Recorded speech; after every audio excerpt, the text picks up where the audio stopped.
It's just to, I suppose, share some of my own thoughts, and I might come to the bill at the end, but just initially I was struck by something that Deputy O'Sullivan said himself, that we all have a shared responsibility here, and we do, you know, whether it's public reps, whether it's HSE, whatever state agency you want to name, we do have a collective responsibility here, because let's be straight about it, we all sit in the same education committee, with yourself, we all sit in very similar committee meetings, we all get similar briefings from constituents and agencies, and there's one consistent thread, and that is that the state has fundamentally failed people with disabilities, and that includes people with autism. I think that needs to be stated from the outset. And now, while I don't know the particular of Minister Madigan's case with the 4 schools in question, I've only been following it online and so on, but I do believe that certain schools need to be called out across the country, and I'll point to Cork because I know it best. And I look at schools in Deputy O'Sullivan's constituency.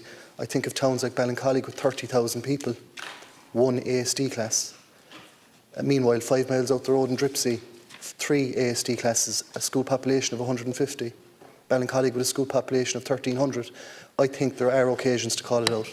In my own school where I taught from 3 ASD classes, a 4th one under consideration, 2 other secondary schools in the town, no ASD class, no intention of opening one. So on occasion, and again I don't know the particulars of her case, or in the case of that particular area of Dublin, but I do know that the ratios of ASD classes to students in Dublin is appalling. It's appalling and it's embarrassing.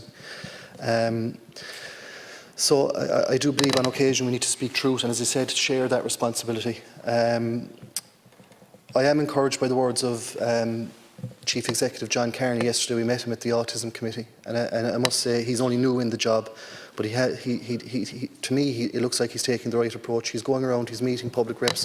I believe he's met yourself as well as myself last week, and I do know that the NCSC are supportive of the emergency legislation that the government is proposing this week, and I agree with you, we shouldn't have to introduce legislation at the 11th hour, but such is, you know, the situation we find ourselves in.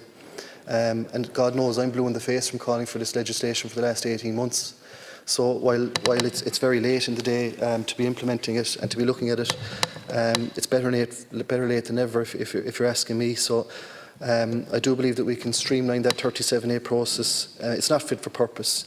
Any bureaucratic situation that requires 18 months for somebody to dictate to a school that they have to open an ASD class, or that they should, I think is not fit for purpose. So I welcome government in that. And just one last thing, just because I didn't get a chance to reference the bill, sorry. I do welcome the fact that we're allowing it to proceed and have a debate on it. I think that's to be encouraged. But the one thing I do have concern is creating possibly a hierarchy of needs within disability, and hopefully in the debate that can be eked out Thank you, Deputy. in the debate to come. Yeah, thank you, Chair. Thank you very much.